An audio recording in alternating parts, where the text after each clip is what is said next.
Hello, I'm Nick Clooney, and I have a story to tell you. It's about a small band of 21st century adventurers who gathered in a little 18th century town to create something unique. In fact, to bring to life one product which, if done correctly, has never changed in the more than 200 years of the town's existence.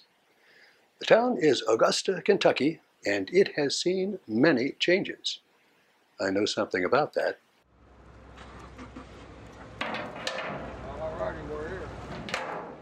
Because I have lived in its shadow for more than 1/3 of its entire history. So, we have established that your storyteller, me, is quite old, but that Augusta and Kentucky, in terms of worldwide cities and states, are quite young. Still, the bluegrass state is old enough to have developed characteristics which are one of a kind, for good or ill. When Kentucky first came to the world's attention, it was unformed and unnamed, America's first Wild West, the raw, sharp edge of the new nation which already had 3 centuries of the civilizing effect of the old world of Europe under its belt. However, that influence was very slow to penetrate the rough pioneer society which was developing its own unusual outlines in the Wild West that stretched much farther than the eyes could see, far to the west. Life was hard there, hard. The economy, what there was of it, was hardscrabble. So were the settlers themselves. They became suspicious in their isolation, touchy in their responses, inventive by necessity, and independent to a fault in their interactions. And no wonder they were. The pioneers were looked down upon by the original European immigrants on the coast as uncouth rubes, and they were violently opposed by the proud and resourceful Native Americans who, understandably, resented the intruders. I'm not sure Kentuckians ever got over it. No, not even now. No, not even me. Soon Kentuckians began to export their hard-earned traits, taking Cane Tuck far afield. Daniel Boone to Missouri, Davy Crockett to Tennessee and Texas, John C. Fremont and Kit Carson to the Rockies and beyond to the West Coast. The Commonwealth did not just export its explorers. It also sent its customs and its accents and its food and its unique sounds, the myriad bird songs, the wild animals breaking centuries-long silences, overborne eventually by rude homemade string musical instruments. Soon other music, deep and rich of a Sunday morning, from the African-American church on 2nd Street, and the sentimental, beautiful dreamer music from Stephen Foster, who visited kin right here in Augusta. Through the steamboat's impudent calliope, the noisy pomp of the Gilded Age,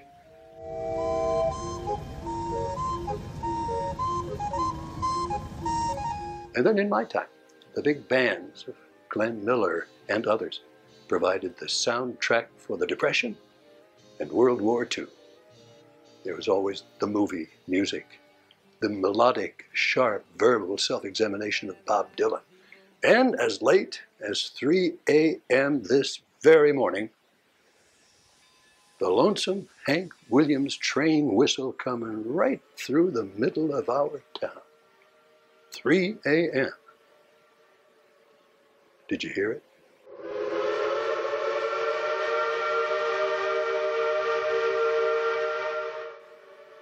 And important for the theme of this story, Kentuckians exported corn whiskey. Generations before statehood, corn whiskey was important to the frontier. Corn itself, a frontier major crop, was awkward to transport to market, so they reduced it to a popular liquid. eventually called Bourbon. The kegs and the barrels of the whiskey were for a time the very currency of the region. This liquid was self-contained. The grain was raised here.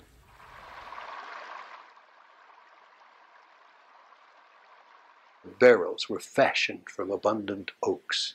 Artisans learned to produce it. The environment here aged it, all in the hills and meadows where it was born. On the banks of the Ohio, Revolutionary War veteran and engineer Philip Buckner was awarded land where he laid out the town of Augusta. Within 25 years, teachers established one of the first Methodist colleges in the world. Yes, abolition, slavery, states' rights, these disputes were mirrored in the households of Augusta. War came to the beautiful little town. September 1862, Battle of Augusta. Dozens of young men shot down dead in its streets. Immediately in the wake of the war,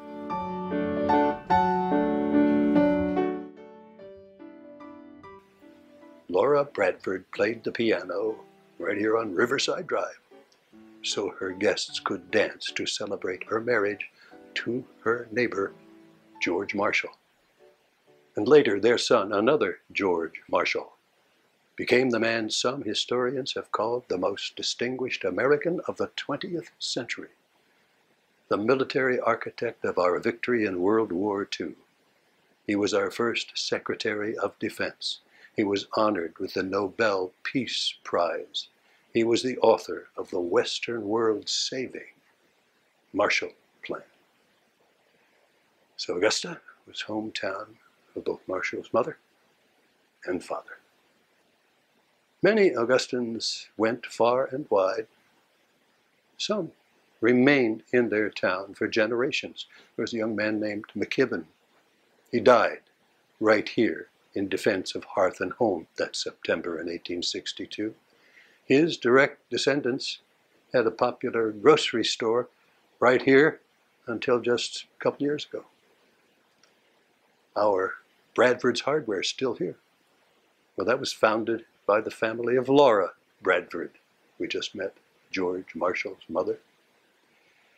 Perhaps this is the moment I should introduce you to some modern Augusta pioneers.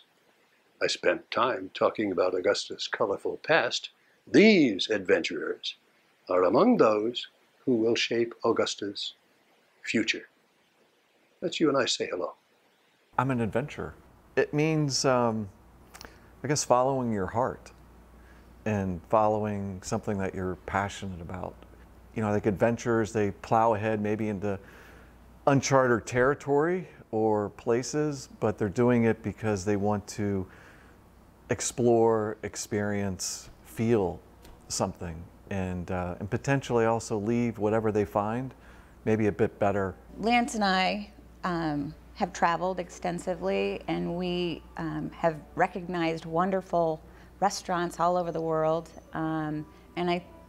Coming here, we wanted to kind of share a little bit of that and give back to the community that has given so much to us. We hope is that we're able to create a bourbon-centric ecosystem here in Augusta, creating economic opportunity for Augusta, for Bracken County in general, and that is actually at the core of our mission. And the distillery that we're in now, we imagine will be the hub for that economic development.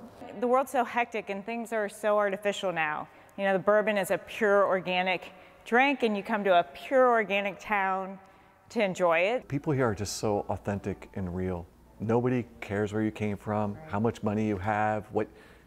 If you're here, you're an Augustan, and you're part of the community. When we started here, we had so many people that helped us, so many relatives, so many cousins that we couldn't have done it without them. I just want people to come and take in all the history that's ever happened here, because you feel it. It is all over. These interesting people will take on the adventures to come, good and not so good.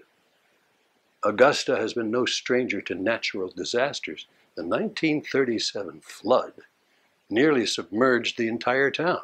I know, because I was 20 miles away at the time.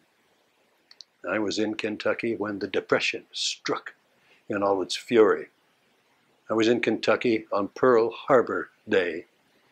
I was in Kentucky on the August day the world was introduced to the atomic age. And I was here for great days, too. I watched as Kentucky celebrated America's defeat of fascism. I was in Augusta when an American walked on the moon. I was in Augusta the day Kentucky's poet laureate announced that Augusta, Kentucky was the only town every Kentuckian should see in his or her lifetime.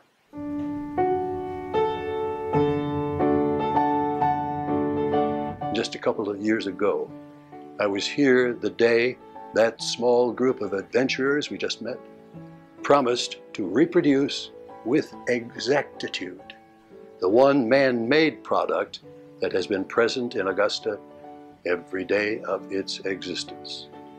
Every day. They had begun their experiment by building a world-class restaurant featuring dishes imagined and produced only here, this state, this county, this town. They decided they should honor the long-ago founder of the town. Remember that engineer, Philip Buckner? Buckner's Bourbon has a ring to it. Now, they will distill Buckner's Kentucky Bourbon whiskey right here in Augusta. They will use only corn grown in this county. The water will come from underground springs under my feet. It will be stored in barrels made from Kentucky oaks. It will be aged in Augusta, all the while buffeted by these winds here, by these hot temperatures and cold ones, these storms, these quiet, soft nights. As near as possible, they will replicate the exact liquid savored by Simon Kenton on this street the day Kentucky became the 15th state in the Union. Come, sit for a moment. Come take a sip of our history.